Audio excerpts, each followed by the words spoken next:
Okay, let's just dive right into this. Welcome to this explainer, where we're going to explore one of the absolute most awe-inspiring, cinematic masterpieces of human biology. We're talking about the central nervous system's regulation of sleep and the molecular clock. We so often think of sleep as just this simple on-off switch, but in reality, it's an exquisitely orchestrated cascade of events that literally synchronizes every single cell in your body to the rotation of the Earth. It's wild. But here's the kicker. What happens when that perfectly evolved system comes under an invisible, relentless siege? Well, let's find out.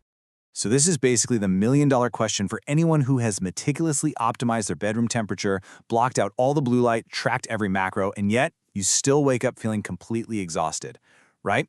Why might a perfectly optimized sleep routine still fail at the deepest cellular level? Well, the answer might actually lie in an invisible biological interference. I'm talking about everyday heavy metals and chemical pollutants. These things are silently dismantling our precise biological framework from the inside out, long before our behavioral interventions can even take effect. To really grasp this disruption, we first have to understand the master controller. Deep within the anterior hypothalamus sits this glowing neural network called the suprachiasmatic nucleus, or the SCN. This is your master circadian pacemaker. And the amazing thing is, it doesn't just guess what time it is, it's physically wired directly into your eyes. Specialized light-sensing neurons in your retina capture environmental light and shoot that data straight down the optic nerve to the SCN. This literally locks your brain's rhythms to the solar day. Now, when you look at the sheer elegance of how time is kept inside the cell, you find this beautiful ticking mechanism. It's a transcription-translation feedback loop that runs in every single cell. Here's how it works. First, two proteins, BMAL1 and clock, bind together and attach to your DNA. This kicks off the production of period and cryptochrome proteins. These new proteins build up, form a complex, and physically move back into the nucleus to shut down their own creators. It's a perfect negative feedback loop, and it takes exactly 24 hours to execute. This is literally the molecular heartbeat of your existence. Okay, so from that master clock, we move to the neurological architecture of sleep itself. Meet the ventrolateral preoptic area, or VLPO for short. Think of this as the brain's ultimate dimmer switch.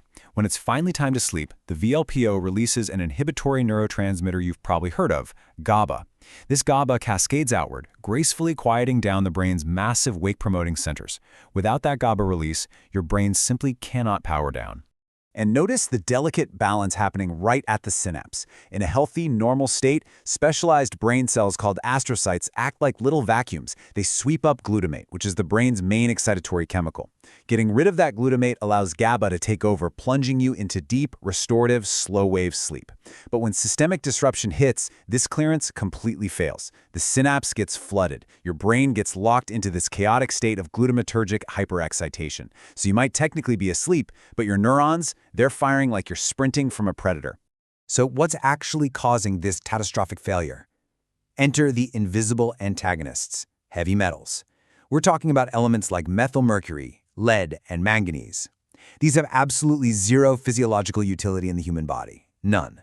But they're lipophilic, meaning they love fat, so they effortlessly slip right across the blood-brain barrier. Once they're inside, they basically act like biochemical imposters.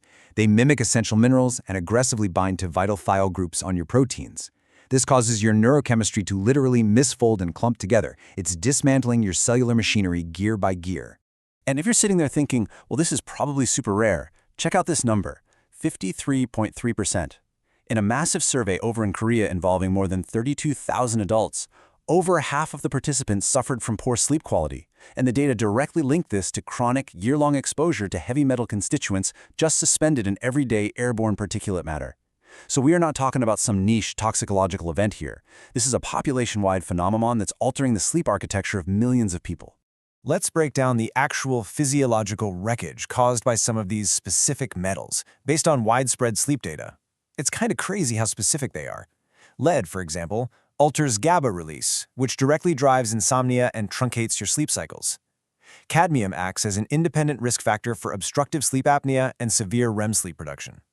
Manganese specifically inhibits acetylcholinesterase, completely fragmenting your sleep architecture. And aluminum is robustly tied to elevated insomnia risks.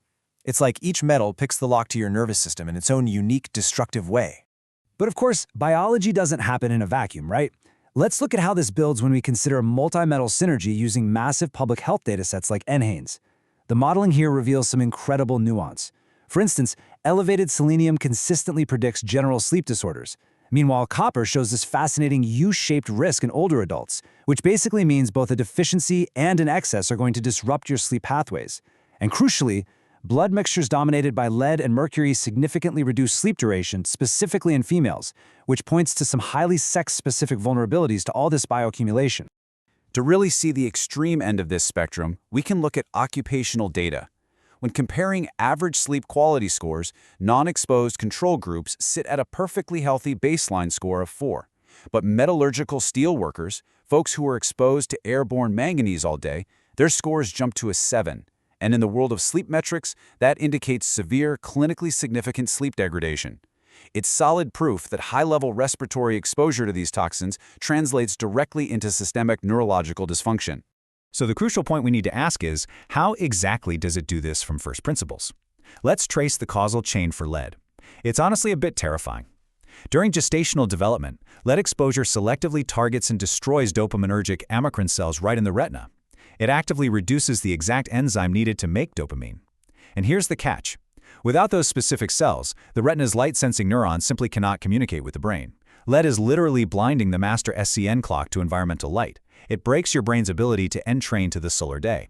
And naturally, the consequences of blinding that master clock ripple straight outward into your endocrine system. Once the SCN gets desynchronized, your adrenal glands completely lose their rhythm. That beautiful diurnal cortisol slope, that sharp spike in morning cortisol that gives you drive, alertness, and energy, it just gets completely flattened out. Your cortisol awakening response is totally blunted, which means you wake up feeling like you haven't slept a wink because, chemically speaking, your body has no idea that morning has even arrived. Let's zoom back into the synaptic cleft for a second to look at the precise mechanism of this excitotoxicity. Mercury and manganese absolutely love to accumulate in astrocytes, which are the vital support cells of your brain. Once they set up shop in there, they inhibit the specific enzymes required to synthesize GABA. So by choking off your GABA production and simultaneously disabling the transporters that clear out excitatory glutamate, these metals trap your brain in an inescapable state of hyperarousal. Deep slow-wave sleep becomes biologically impossible. But get this, the siege isn't just happening up in the brain. It actually starts down in the gut. The microbiota gut-brain axis is incredibly vulnerable here. Ingested mercury absolutely decimates your healthy gut ecology and shreds the physical intestinal barrier. This dysbiosis alters the production of neurotransmitter precursors right at the source. And even worse, it triggers systemic inflammation that travels straight up the vagus nerve, which is basically the biological superhighway straight to your brain. This induces severe neuroinflammation and, you guessed it, downstream sleep disorders. All of this brings us to a really terrifying narrative climax. It's something we call the double bind. Think about it. What happens when your sleep architecture is already degraded by modern lifestyle choices and simultaneously your tissues are exposed to heavy metal toxicity? Well, these two factors don't just add together, they multiply. This creates a biological synergy, a vicious feedback loop of accelerated cellular decay that severely compromises both your longevity and your metabolic health. Consider this landmark mouse model demonstrating this exact double bind. When mice were exposed to arsenite alone, their muscle atrophy was pretty low. When subjected to sleep deprivation alone, again, pretty low. But when the researchers combined that subchronic arsenite exposure with sleep deprivation, the results were catastrophic. They saw severe, synergistic skeletal muscle aging, a massive loss of grip strength, and rapid telomere shortening. The biological cost of combining these two things is literally exponential. So why exactly did those mice age so rapidly? It all comes down to a completely decoupled endocrine system. A healthy organism absolutely relies on a high nighttime melatonin to cortisol ratio. You want melatonin high to repair the cells, while cortisol stays suppressed, but the combination of metal toxicity and sleep loss completely destroys this ratio. Melatonin gets viciously suppressed, while the stress hormone cortisol just runs entirely unchecked. This drives massive oxidative damage, wiping out your body's innate repair mechanisms exactly when you need them the most. Okay, take a breath because there is hope. We actually have evidence-based remediation pathways to restore molecular homeostasis. Plant polyphenols, for instance, have shown some incredible promise in repairing the intestinal barrier and reversing that gut-brain axis toxicity.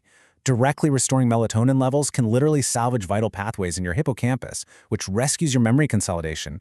And for those with high body burdens, targeted biomonitoring combined with clinical chelation protocols can physically bind and remove these invisible antagonists right out of your tissues.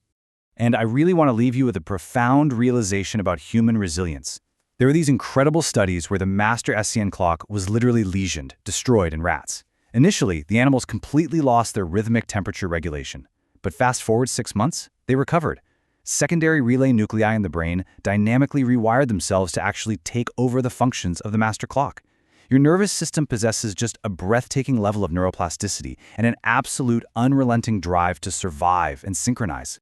Which leads us to a final, really provocative thought. If our molecular networks, our neurochemistry, and our biological clocks are this brilliantly adaptable, even in the face of profound damage, what heights of human optimization could we actually reach? I mean, imagine what your energy, cognition, and longevity would look like if you finally clear the invisible toxins holding you back. It is time to take command of your biological framework. Thank you so much for joining me on this explainer, and I'll see you in the next one.